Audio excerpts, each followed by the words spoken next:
Done our dough, chaps. We've done our dough. Hello and welcome back to another week of odds, week 21 this time. So, first of all, let's recap Melbourne Cup. It was one of those days, Melbourne Cup days in particular, where just the form just suddenly means nothing and the results are just really rough, really hard to predict.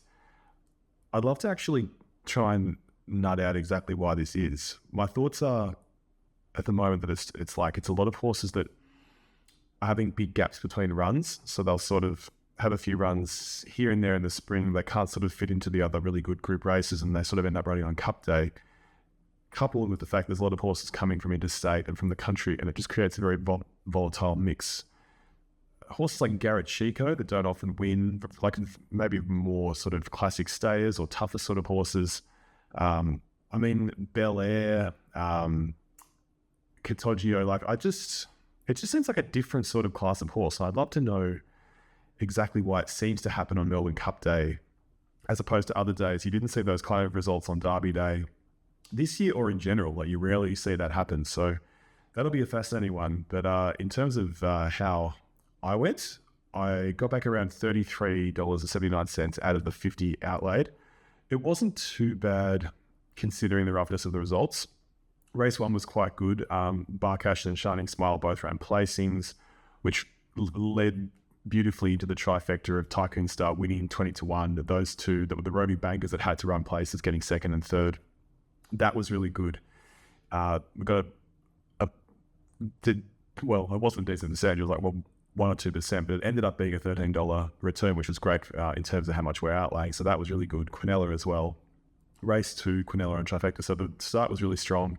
It just went nowhere after that. Race 4, Point B, close to midnight, just weren't anywhere near it.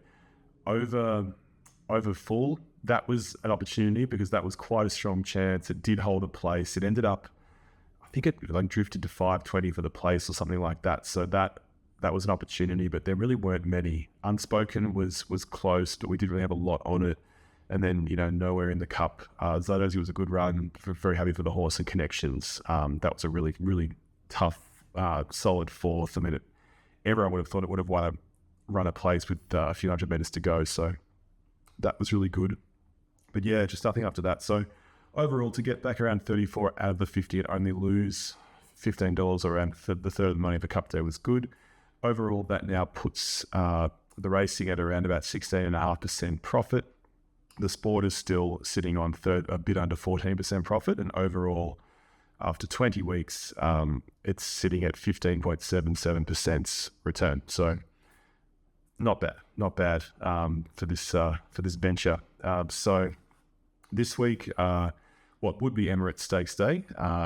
This is getting back a bit to what looks like a bit of a classic sensical race day. And before we go on, we have to obviously get to Marty D's bets. So out of his 10 picks, it wasn't really a great day for him. He wasn't particularly close. San Marco Kid was nowhere. Vianara was nowhere.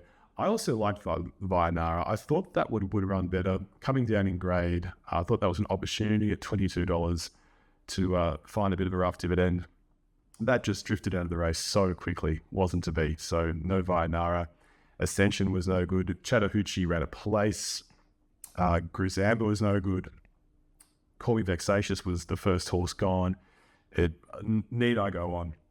But Stage and Screen was close up fourth. Isn't Me ran a place. So he had a couple around, but yeah, for his 50, he got nothing back. So he's sitting on a negative 95% return on racing. But he did win 55 on the NRL of his sport bet in the first week, which is keeping him in the ballpark. So he will be put on ice for a little bit, and then he will be back one day to atone because he's the fire is with him and he wants to do better. So that's where he is. But yes, Flemington tomorrow. So starting in race 1, the favourite is England. I see this as a winning opportunity because in England's win, it was pretty dour. It was a pretty just grinding sort of win. I see that as a perfect opportunity for where the market's put in 280. It's a great chance to lose, and there'll be value around it. So Anna Heat has been running in better races. This looks very suitable. That's paying 7. Number 6 called Sear 7 That's 12 to 1. That's also well positioned in this race. Ran a really good placing last time at Moonee Valley. That looks quite set up. Fire of Etna ran in better races, probably out of its depth, really, the last two. So that's back to something here, 84 grade that can definitely improve at the 15 to 1. Tijuana, so be running in this sort of grade, but behind really good horses, behind La Ferrari, behind Woonamek, this behind Poison Chalice, which ran yesterday. So that's a horse at value as well, 12 to 1. And Nation's Call, formerly in an international, and it was a really tough win last time at Moe, so that should go to the lead and should prove hard to run down. I think that's a much better value play than the favourite. I just got a bad feeling about England. I wouldn't want to be on at 280.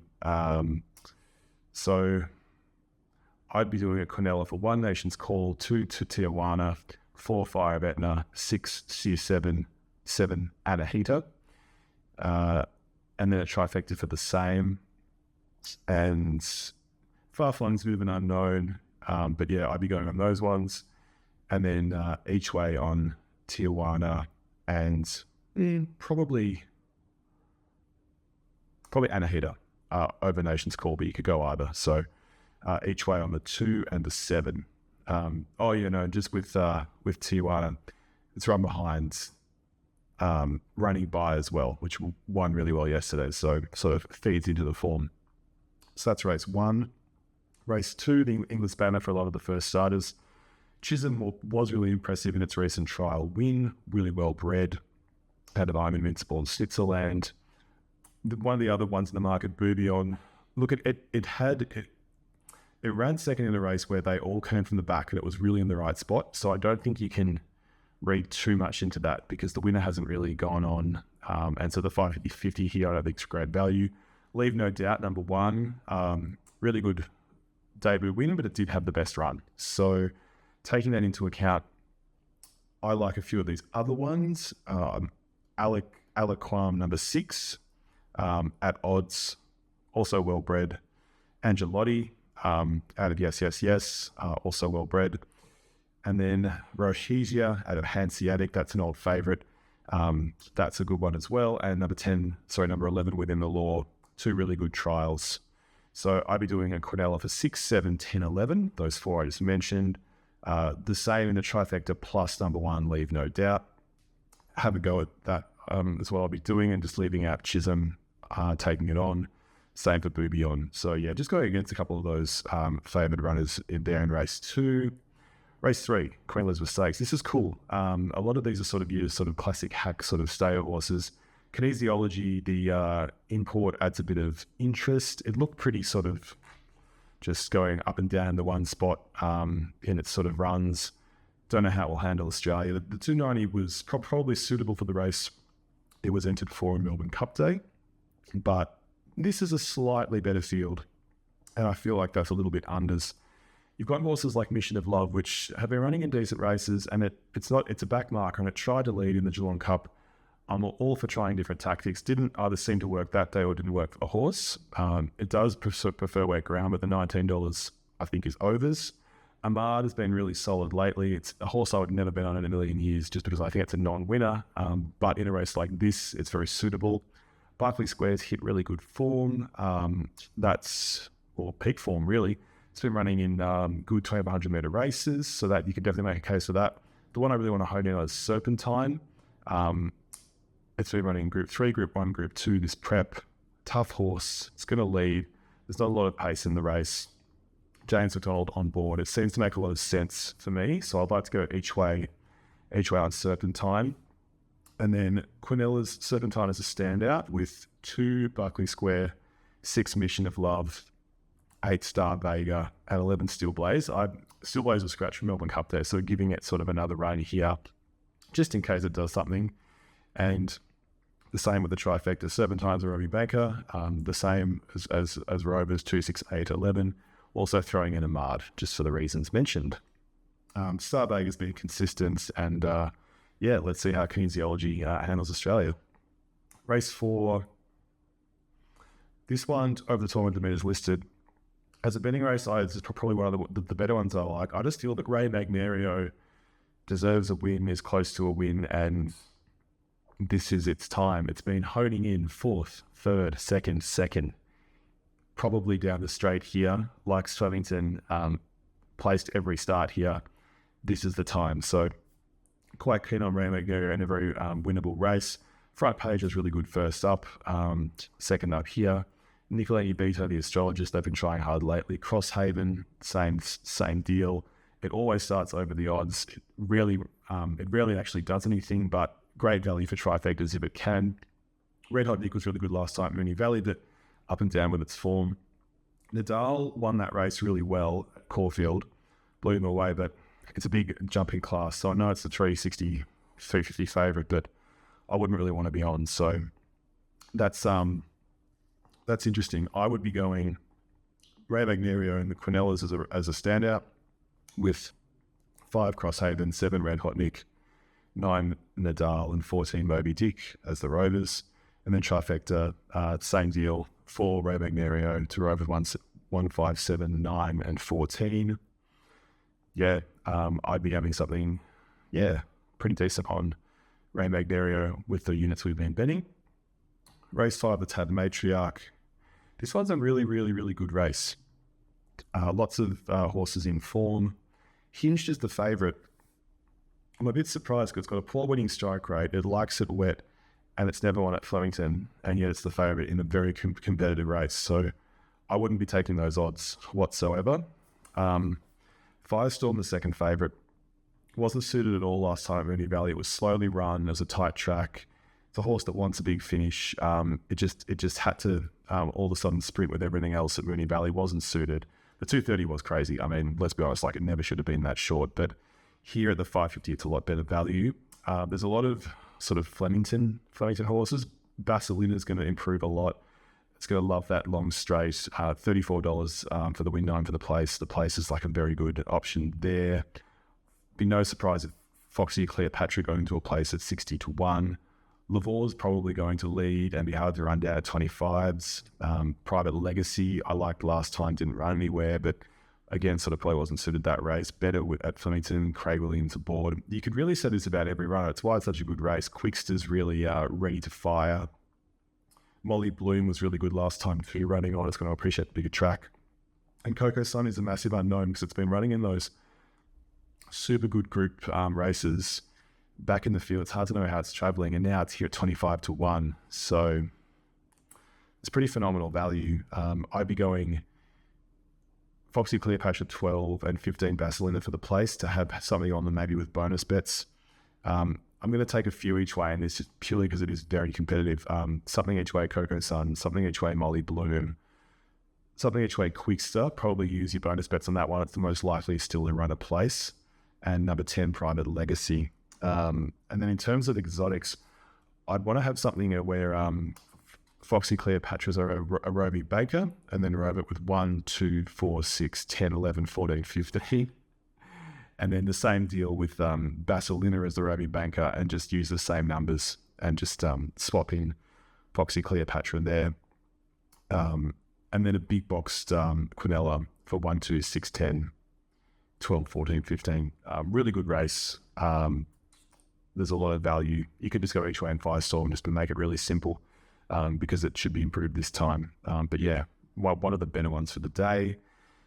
Then getting into the Group 1s, Shack and Sprint, 1,200 metres. This one I'm just going to sum up pretty simply. Bella Nipotina is an Everest winner. Giga Kick is back in form and likes it at Flemington. Overpass is probably a little bit added to depth. Barraquil, the same deal. Sunshine in Paris is primed. A few other ones like Lady Laguna will just be sort of reaching for the class. Estriella won a weak Group 2 last time. Right to Party still up, still here. I mean, that just keeps running and running and running and winning well. So I can't say anything bad about that whatsoever. Private Life, beneficiary of a good speed last time in the Caulfield Guineas. It could do something here. I don't particularly want to be honest. Stretton Angel I have followed. I just don't know where to place it, what to make of it. Bellatrix Star, I continue to think that it would go on the decline, and its last run was one of its best. Sat back in the field, surged up the inside, ran second behind Switzerland. That's right. So I'm going to jump on it this time. I've been sort of waiting for it to sort of fall away, but it doesn't. The $14 is great with the 51.5 kilos in a race where it's hard to make a case for some of them, but yeah, I'll just be going a simple Quinella and trifecta situation: 1 Giga Kick, 5 Belle Nepotina, 6 Sunshine in Paris, 12 Bellatrix Star. I know it's boring because they're just the favourites plus Bellatrix, but I just can't go past them. And it'll probably be a race where there's horses that have been up for a while sort of have a decline, but I'm going to stick with it. So that's race 6. Race 7, the Champions Mile. Really good, interesting betting race. I mean, yeah, Pride of Jenny will be a deserving favourite. Things didn't pan out in the Cox Plate, but it's going to love being back here. Same deal for Brightside, back to the 1600, no 2,000 metres anymore. And then my overall was good last time. That could hold a bit of form and run well. Pinstriped is really, really good value at 50-1. And Tino's very short. I mean, I know that it won well last start, but before that it was outclassed in sort of similar company to this. I don't like the $6. Another will. The market's trying to get around it again, but I just don't know if it's going to be up to it. And then Fangirl super strong, Amelia's Jewel super strong. Broadsiding was great in the Cox Plate. And Steady Magnetica far out. I mean, if you watch that replay last time in Sydney behind Lake Forest, it was coming up so fast on the inside and just hit a gap that closed. And I mean, if it wouldn't have won, it should have run second. So I'll be having something on Steady Magnetica. I think it'll appreciate the bigger track. Barrier 5's great. And then, yeah, Mr. Brightside is still good value at the $6. Fangirl's probably prime, 3 runs back. So for me, each way Fangirl, Stephanie Magnetica. And then trifectas, I'll do some with roving bankers. So one with Stephanie Magnetica and my Oberon as roving bankers, and then the field to fill the other position. Same deal with Pinstriped to Stephanie Magnetica with the field for the other position. Then I'll take one where just roving banker for Pinstriped at the odds, and then rove that with 1 Mr. Brightside, 2 my Oberon, 9 Pride of Jetty, 10 Fangirl, 12 Stephanie Magnetica, 13 Broadsiding. That'll be one of the better watch races of the day. Race 8, the Champion Stakes for Via Sistina running again after the Cox Plate. This one is huge. Can't go past it. I'll just be very simple with this. It's where to begin? Yeah, no. Sistina was. I know it's $1.50, and I know that it's sort of like had its grand final, but gee, like,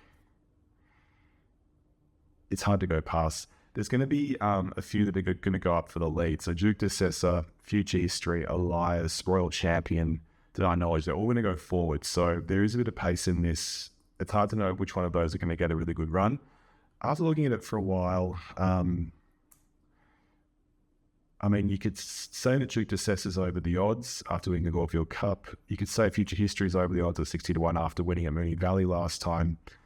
I think that the Tissue, even though it won a weak Group 1 last time, it could go on with it. It could just sit off that speed from Barrier 1, get a really good run, and now that's sort of in a winning vein, go on with it. So I want to have something each way on that Tissue. Equally, I want to have something on Via Sistina. This is the race on Sports that where you can run second and get paid out as a winner. So it's all about finding, I mean, if we are assuming Via Sistina will run one or two, it's finding the other one. I'd be either doing a Tissue or Royal Champion. I feel like the Royal Champion form's not amazing yet, but it's building up. It's sort of at the right time to strike, and it could get that good run 4th or 5th. So 26 is overs, $4.40 for the place, quite good. So I'd be having something on that. But yeah, a tissue. I'm going to stick with something for the win, Via Sistina, and then something with that promo for Royal Champion. It'll be interesting how Without a Fight goes. I'm not going to back it first up, but it's coming off the Caulfield Cup and a Melbourne Cup win, so that's pretty wild. And then the last race at Flemington, terrible betting race. This is just Melbourne Cup Playbook 101. assembled 20 horses with like completely contrasting form lines. Zolfikar, totally out of form. I remember betting on that in its debut win down the straight at Flemington when it was about 15-1. This thing is just it's pure mayhem in a bottle. I'll be doing, it was hard even to try and think of something rational in this, because I just think it'll be, you could just throw like a dart at a dartboard. But Kiko was scratched on Melbourne Cup Day. Maybe they like it for this. So as a Quinella, Kiko is a standout with the field. Same deal for Trapeze Warrior. I've said it before and I'll say it again. I like anything out of Trapeze Artist. The breeding is great. So that same standout with the field. And then going over to Rosehill, there's 3 interesting group races. So starting in race 6, the English Golden Gift, Group 3. North England's the favourite. It was a good first run. Tupakara ran well. That's at 480. They're expecting that to run better this time. I'd be going number 1, Gaelga. It held on well for second when it led. It's $19. I'd like to see if it can do it again, if it can cross, lead, and hold on for a place. So something each way on that. Chikama, that had a trial where it surged home. I think that's the overs at $17. Great name too. It's got a bit of edge about it. You could say the same for Extractor. So I'll be going Quinella for 1, 3, 4, 9. Race 7. This one's pretty simple. I followed Arctic Glamour through the spring, so I'm going to follow it again. So something each way at Arctic Glamour. With the promos on both the tab and sports bets, I'll do something, just a simple bet on Magic Time, because it's such a good horse. And then Quinella's for Magic Time. Arctic Glamour. Q's likely number 6 and Rose Blue number 7. So 2, 5, 6, and 7. Quinella's and trifectas. And then race 8, the 5 diamonds, 800 metre listed. This one's a bit of a tricky one. I would purely just go Pericles at 12-1 and Osipenko at 60-1, because they're down in class and they are class horses. So big field, hard to know. I would just do some each way bets there. And then having a little brief look, because Ascot is going to heat up now that the Spring Carnival here is coming to an end. So race 6 at Ascot, there's a few value runners. The favourite's Buckets Ridge for obvious reasons. I'm a big fan of Karamundi. I always follow it. There's a few other informed ones, Starry Heights, Sentimental Hero, and the bottom weight's been informed. So Quinella here for 1, Be Optimistic, 2 Starry Heights, 3 Buckets Ridge, 4 Karamundi, 15 Sentimental Hero. And then something each way on Sentimental Hero and a place then on Be Optimistic. Race 7 at Ascot.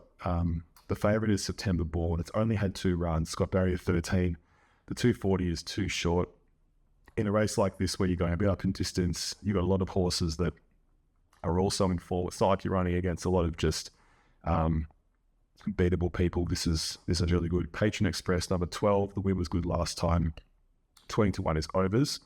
So I'll be having something each way on Patron Express. That is number 12. Something for the place on Big Shots, number 1. Barrier 1's good. Second up, it'll be benefit for that night. 80-1, generous overs. So at least something for the place on Big Shots, if not for the win. And then I would be doing a Quinella, Big Shots as a standout with the field. And then also number 12, Patron Express, same deal, standout with the field. And then race 8, the Leastia Stakes, great classic race. Favourites Comfort Me. Second there at Searching Rocks. I'm just going to throw it out the window and have something each way on Bustler. Quality horse. Did nothing first up. That's fine. Let's take the $11 and let's go for it. So, pretty bit of a big betting day. Interesting day overall. The spring is coming to an end, but it's coming to the end with a bang. So, and with 3 good Group 1s. So let's see if we can get some more. We can get a winning day after a down Cup day. And good luck to you. It's been a great week, and we'll be back with week 22 next week. Cheers. And then came Sweet Liaison as they turned for home. Jefferson, he's been in front every inch of the way. He's out like 2.